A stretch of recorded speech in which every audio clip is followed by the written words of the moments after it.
আশাৰে সিপালে জেউতি লুকালে অসীম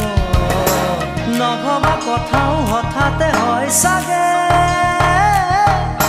পায়ো হেৰুৱালো বুজি পোৱাৰ আগতে